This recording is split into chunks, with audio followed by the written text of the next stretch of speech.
Hello and welcome to Bloomberg Quint. You are watching the special coverage of IPO Adda. A lot of IPOs have come in the last few weeks or so. A lot of excitement in the primary market. And to add to this excitement, Polycab India, they will come out with their IPO.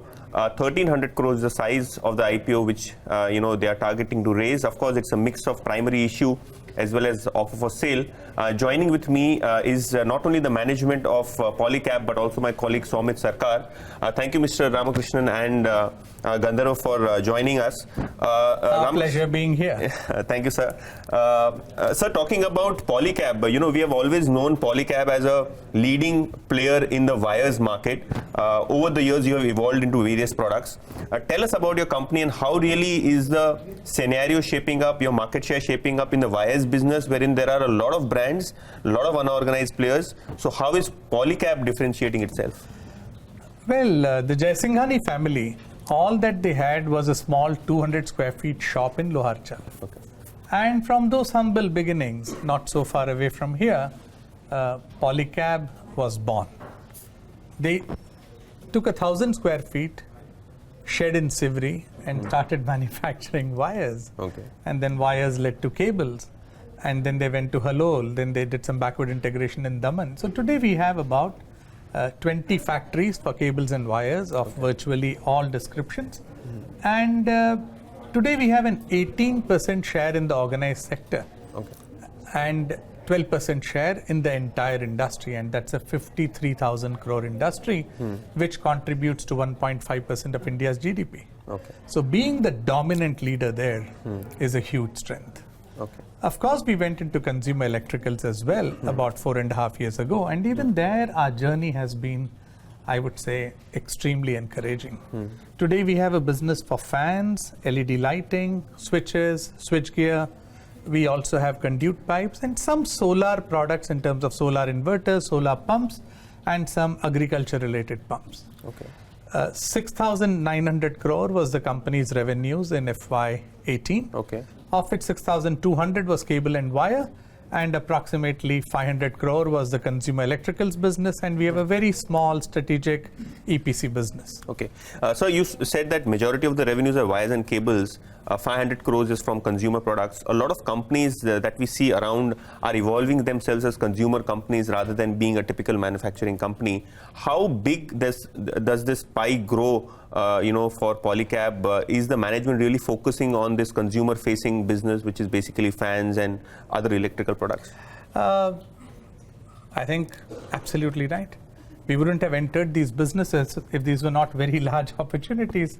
The fan business is approximately 8,000 crores in terms of industry size, moving towards 11,000 crore. The switches and switchgear industry is also large. The LED lighting industry, the total lighting industry is about 22,000 crore and moving towards 30,000 crore in the next 5 years.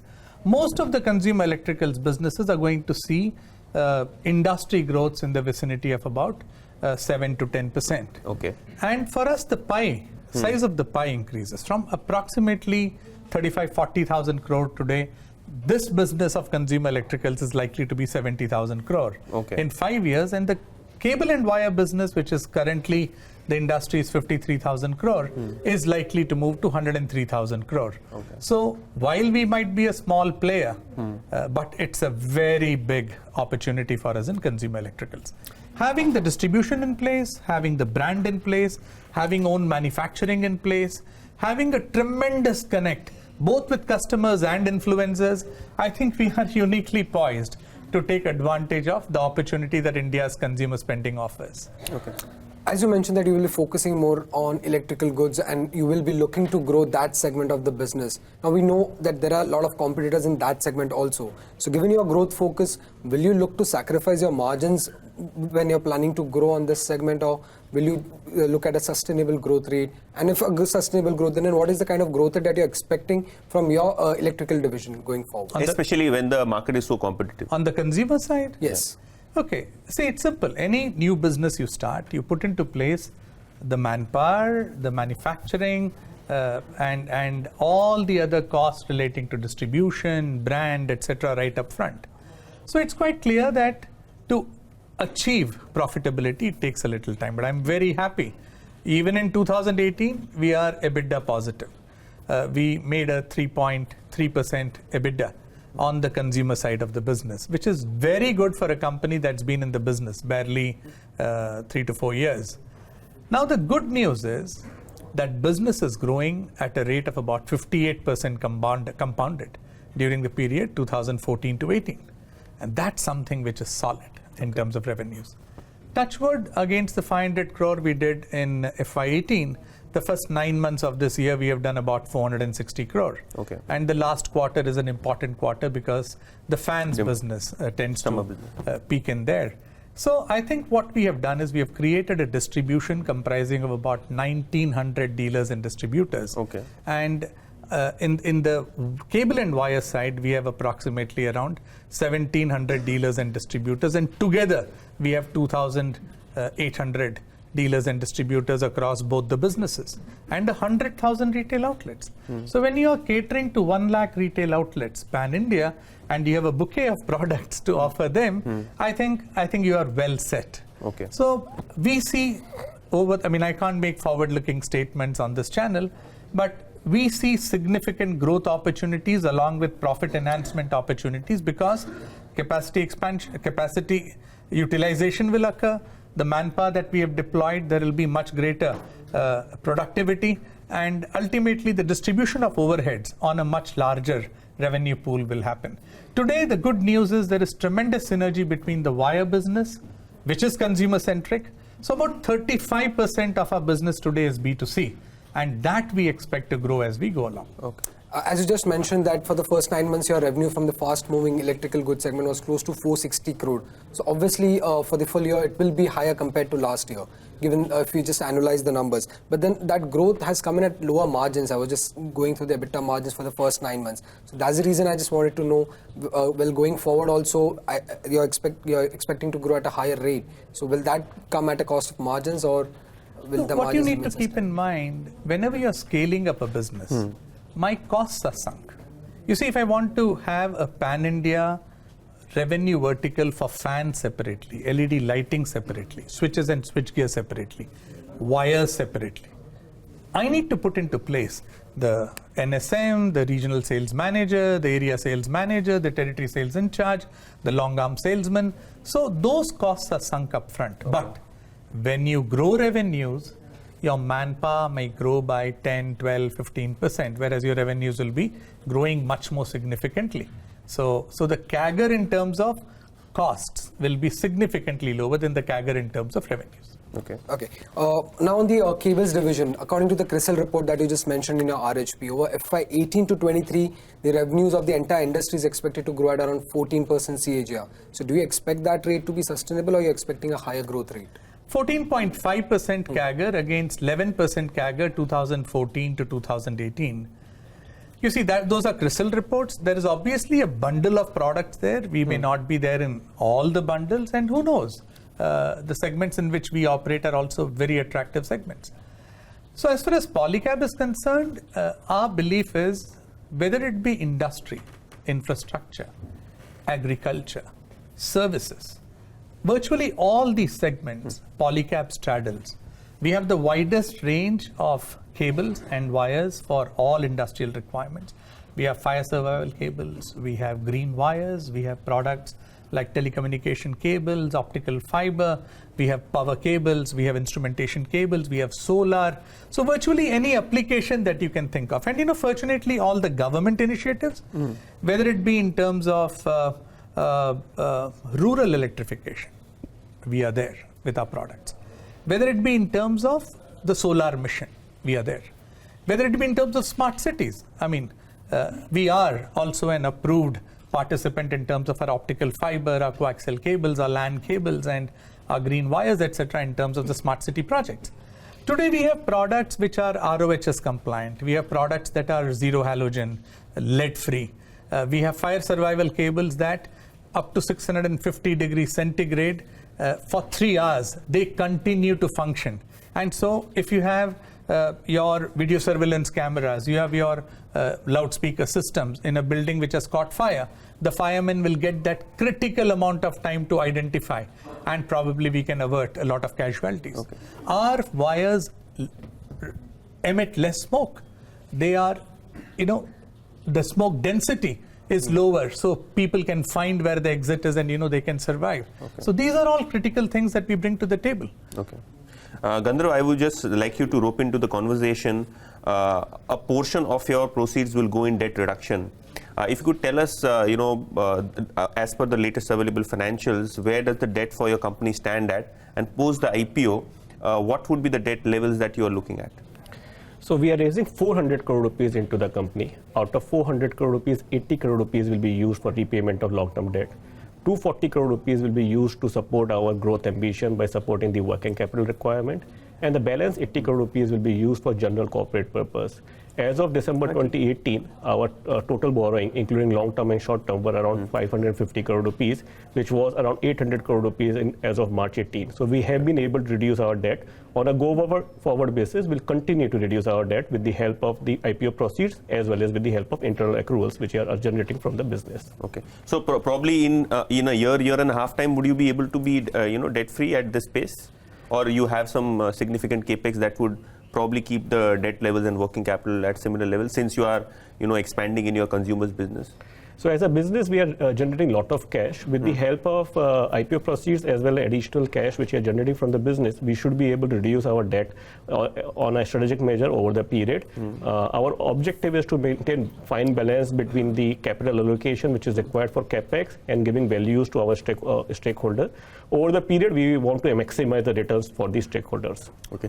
Sir, talking about growth avenues, clearly a lot of analysts believe that the consumer business would be a growth driver for you.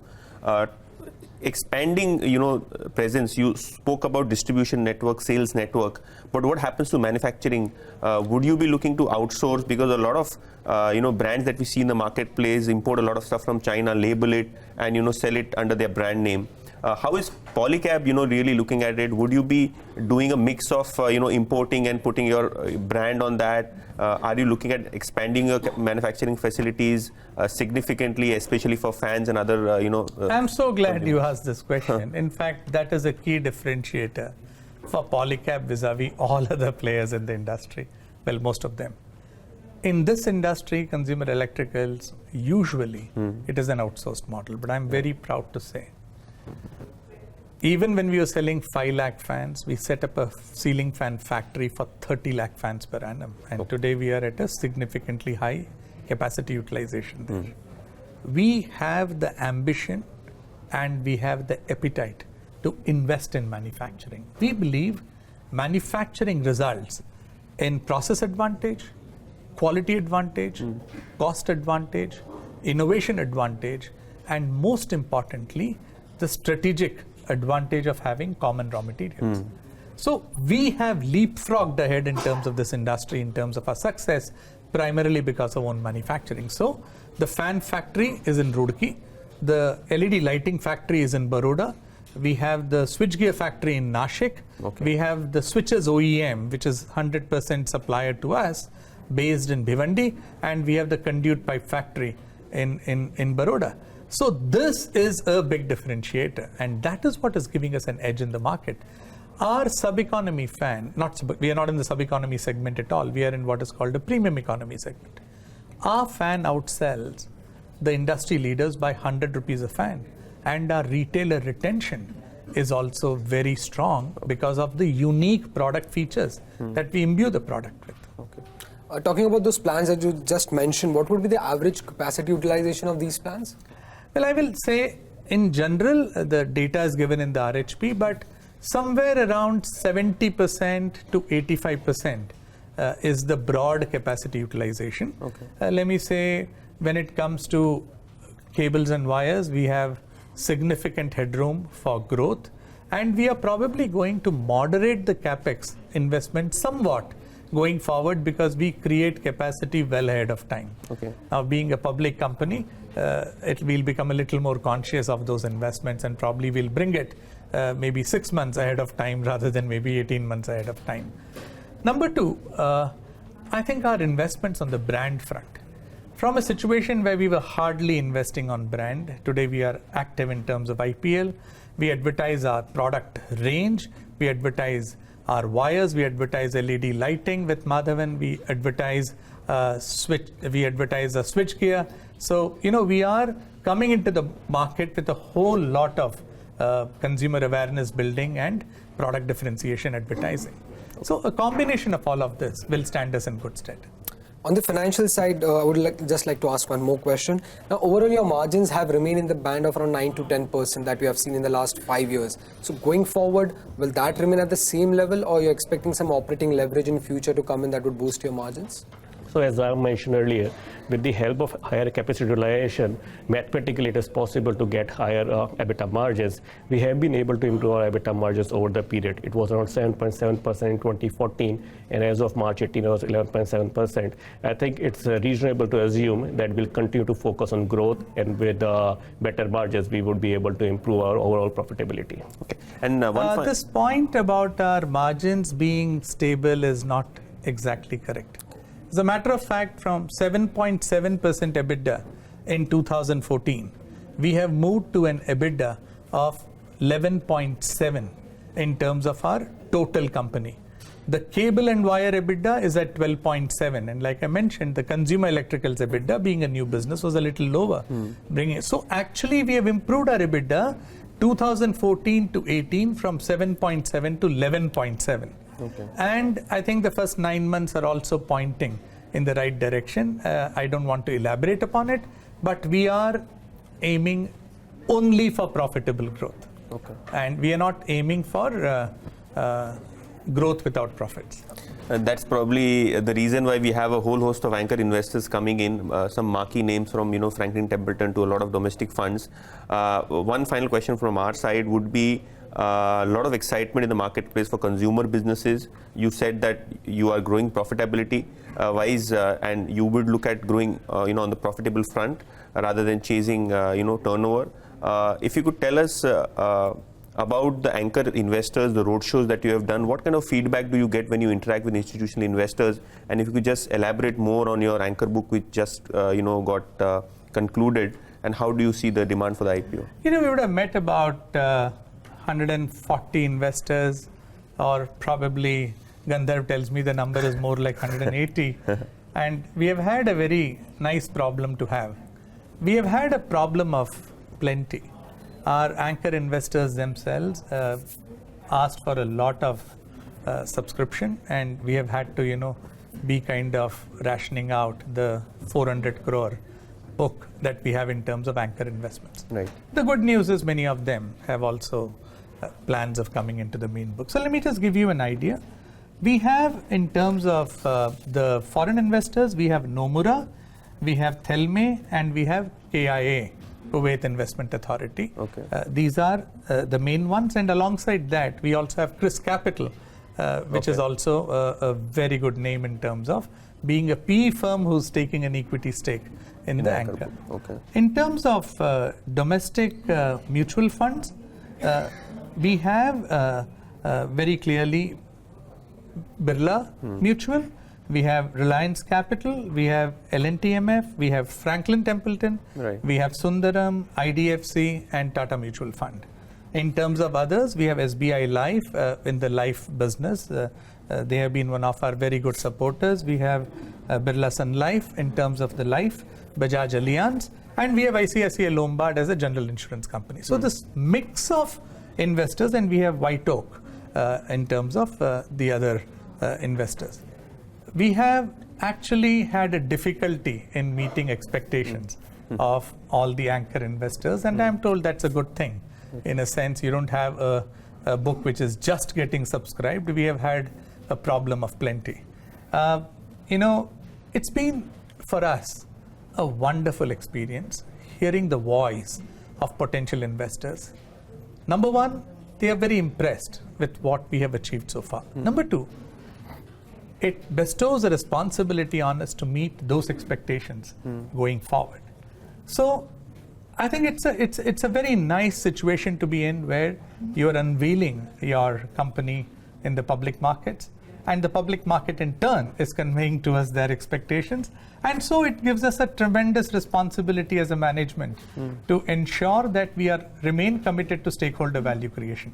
But what I'm particularly happy about, Polycab straddles industry, infrastructure, agriculture, the services industry, and the consumer spending part of the India story. And being able to have a business that is not dependent on just one part of the economy, but it straddles all parts of the economy, is a great thing. So we believe in tomorrow's India, and we will do everything possible to make sure that Polycab delivers value to stakeholders and the country in the longer term. Okay, and we wish you all the best, sir, for the IPO as well as your growth plans ahead. So that is the management. Thank you. It was a pleasure meeting you guys, and thank you so very much. Thank you. Thank you. So that's the management of Polycab speaking to Bloomberg Quint on the growth prospects and how really do they see the business, especially on the consumer side, shaping up moving forward.